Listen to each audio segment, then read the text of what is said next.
Hello everybody and welcome back to Soaring Conversations. So for the next couple of episodes, we're going to be sharing with you the sessions that we had at our previous business seminar. And the reason why I want to do this is the information that was shared at that seminar was absolutely amazing. And you will see it as you watch the sessions every single week as we're going to post them and share them with you. But yeah, it truly was, this morning when I had to prepare for the content, I myself had to watch through all of it again. And I was so inspired. There were so many things that were said that I know is going to change your life. It can change your business. It can truly mean something very special for you. So get a notebook ready, maybe get a cup of coffee ready as well, and then make notes, learn from it, and go and implement everything that you learn.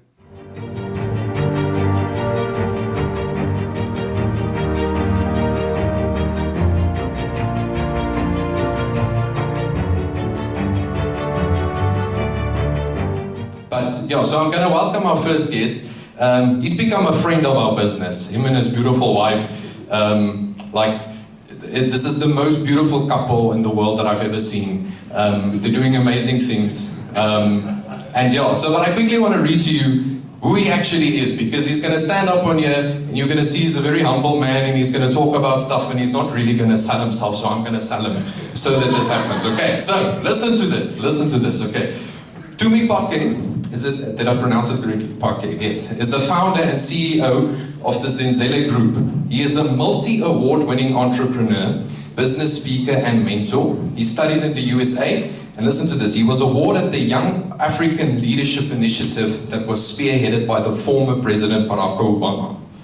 Okay, the Mail Guardian has also listed him in the top 200 Young South African list. And in 2017, Tumi won the South African Entrepreneur of the Year award and was nominated as one of the most influential young South Africans in business. Okay, so this is a heavyweight. Is the pressure on now? Okay, so I want to welcome a good friend of mine, Tumi Phake. Please put your hands together.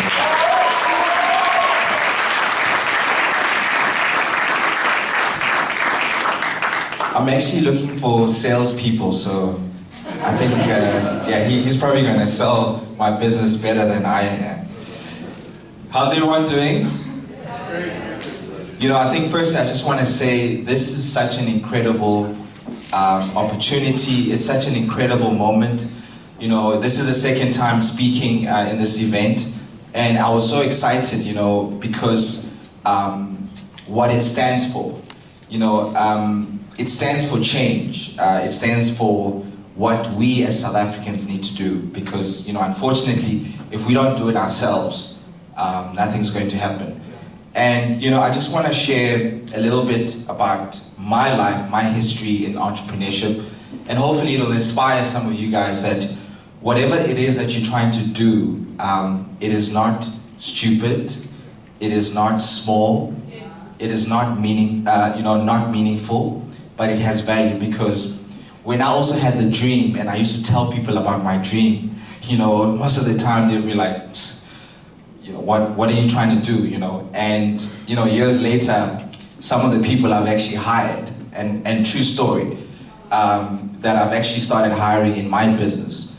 And so whatever your vision and dreams are, they are valid, but you have to harness that fire, let it grow, let it grow, let it grow. It's like a little child, and let it grow until it gets to that point that your dream is able to be fulfilled. Because what is going to happen is that the people in this room are the people that will create employment, are the people that will create jobs, are the people that will help that this country will have economic activity and this country will grow.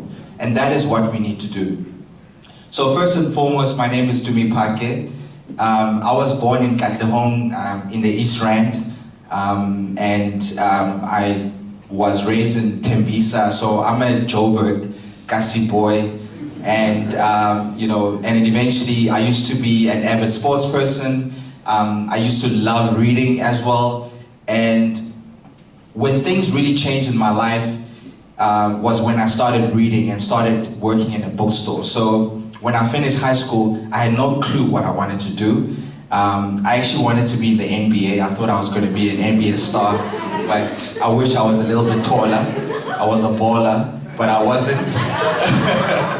So eventually, I think when things change, and you know, there are moments in life, and I think this moment today is one of those moments where, you know, life-changing moments, and it's obviously up to you if you take that moment. I think for me, it was working in a bookstore, because suddenly I was in charge of the business section, and I was the guy that had to learn about all these books and had to tell customers what these books are about. So I was obviously forced to learn about these books and started reading about all these great entrepreneurs, started reading about, you know, business management, economics, whatever it is that entails business. And I think I started being drawn to that, to say, whoa, man, I think this is what I like. And I just was so passionate about speaking about business. And that really changed my life, because from that moment, I knew that I wanted to study business, finance, but ultimately I wanted to be able to get to a point where I can do something meaningful in life and be allowed to have opportunities for other people in a form of entrepreneurship.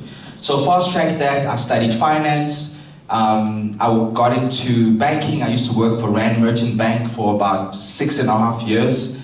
And at the same time, I was also very excited because I used to watch these stockbroking movies and all these brokers and bankers, you know, in suits and making deals and all of that. And I was like, that's what I want to do. And I actually got that opportunity to do that and to, you know, work in an environment where I was deal making and structuring deals and pitching to the credit committee and whatever. But something was missing because I just thought to myself, there has to be more than this for me, than just working and you know, probably live comfortably and retire with the retirement package, etc. And I said there has to be something more meaningful. And what is it that I want to do? And entrepreneurship has always been something that was always on my mind.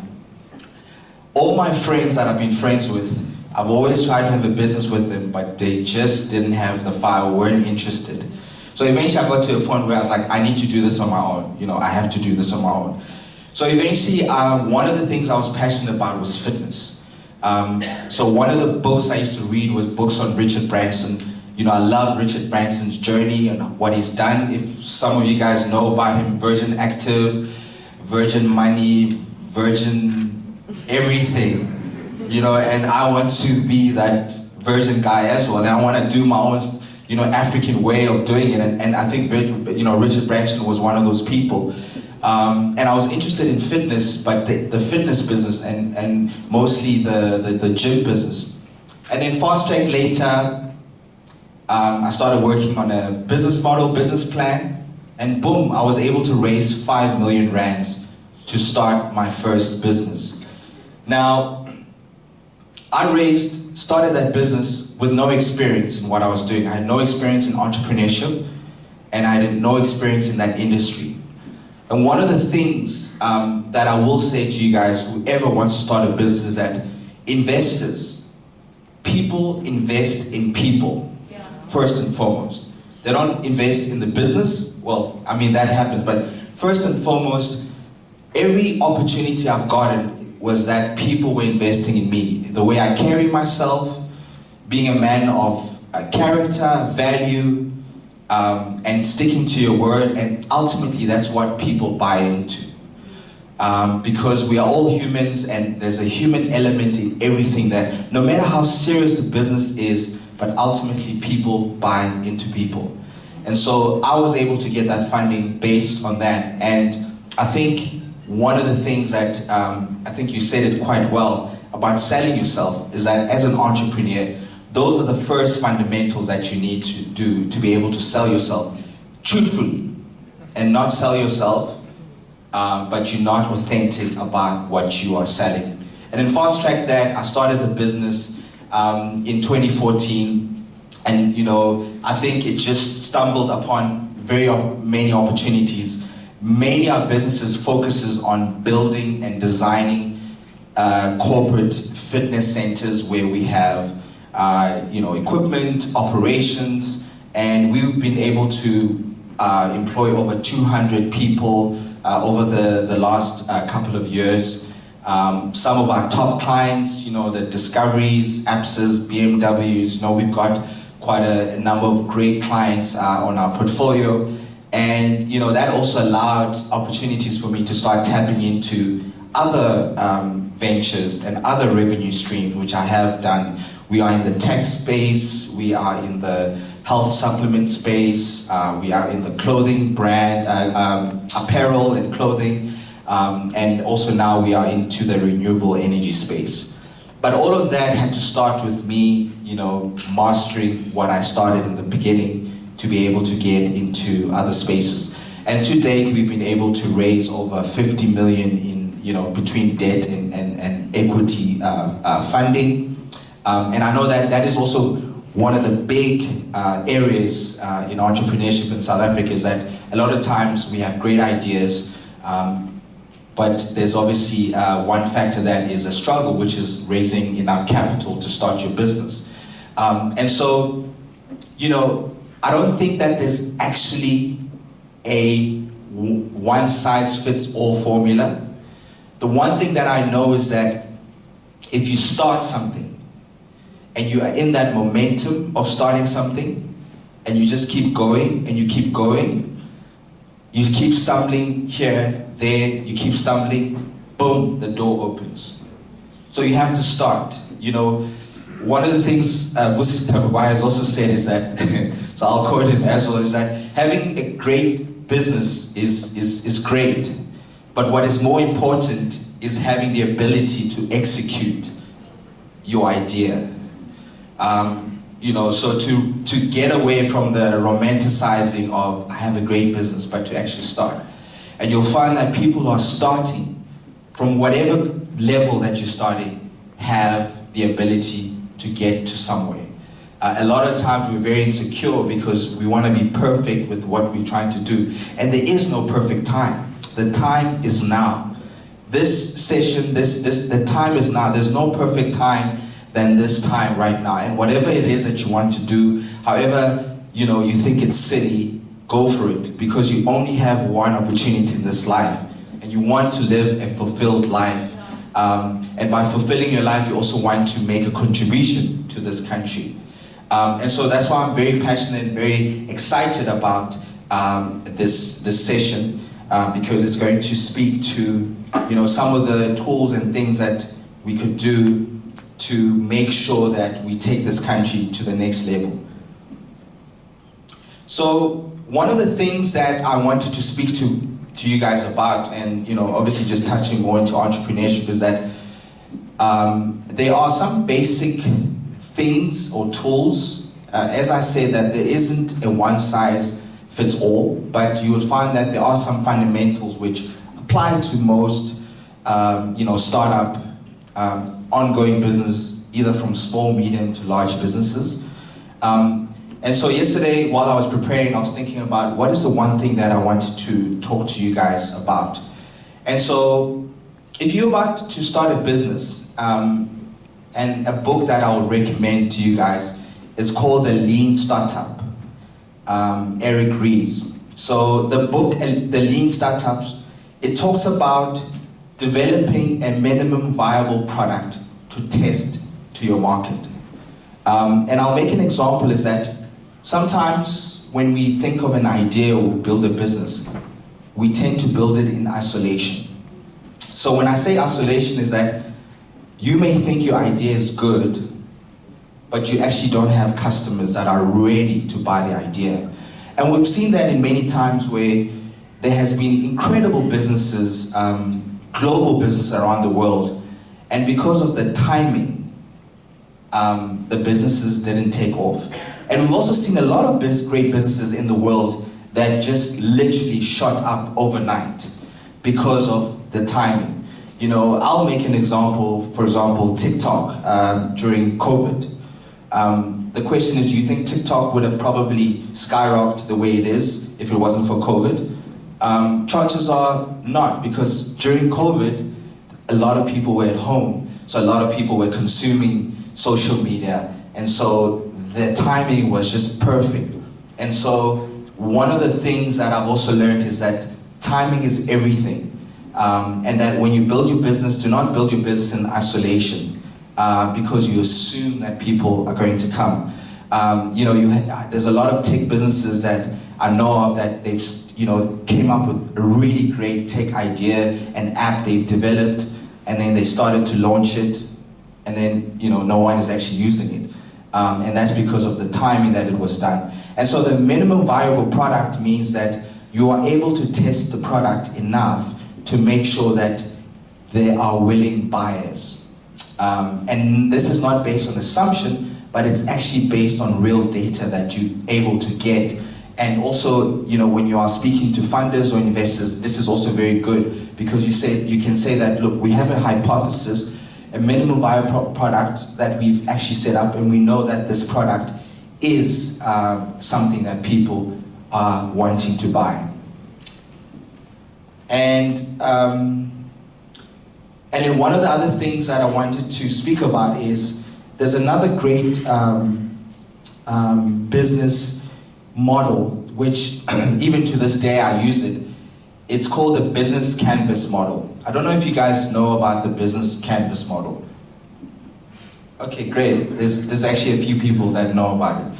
So the business canvas models speaks about, it's literally about the model that you create around starting a business.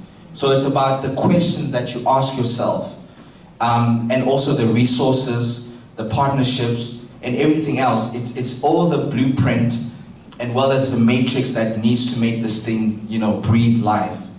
So one of the first things that you have to think about when you build or start a business is value proposition. And the question you must ask yourself is that, what are you building and for who?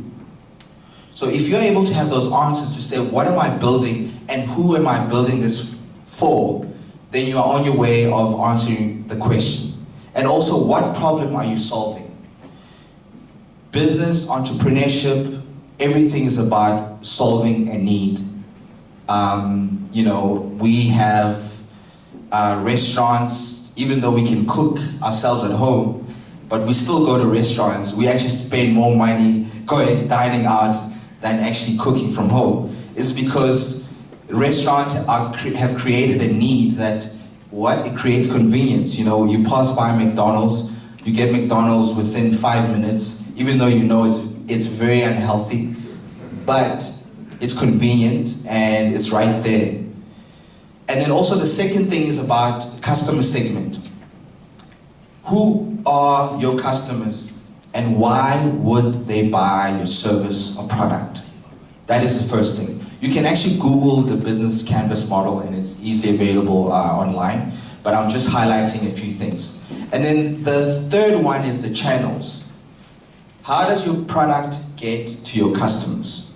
Is it e-commerce, delivery? Do people come to your store?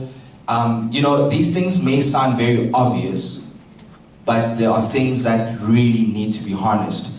And that's what makes you different from a good to a great business, is because a great business has these things well lined and the structures are done properly. And that's what separates successful businesses from unsuccessful businesses. And then the fourth one is your revenue streams. So revenue streams is the heart of the business, is to understanding how do you actually collect money from your customers.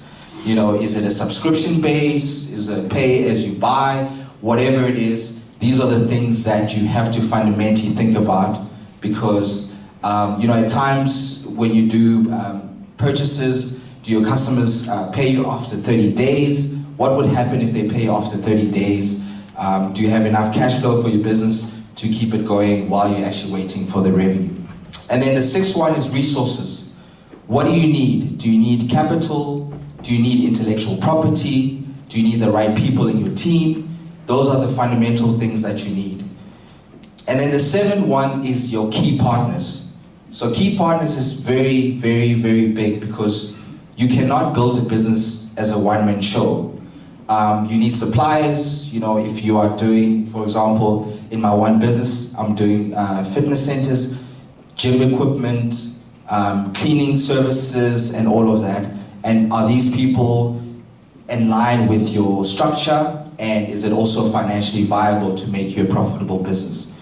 And then the second last one are your key activities, which is what do you need to do to make the business work? What are the activities on a day-to-day from your operational standards? What is it that you need to do if you have an e-commerce business, from the time that someone buys your product? When will it be delivered? Will it be there in 2 days? And in 2 days, will the stuff actually be there and not come there after a month? And so those are the really nitty-gritty things to separate you from just being a mediocre business to a very well-run business. And the last one is your cost structure. There is no business that will survive without a cost structure.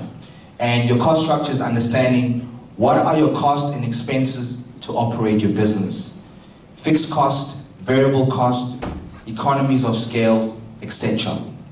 And as I said, is that once you put that together and your minimal viable product, to test the product and to see that this is something that is actually needed by the customer, you are well on your way into having a successful business and also adding value to this beautiful country of ours.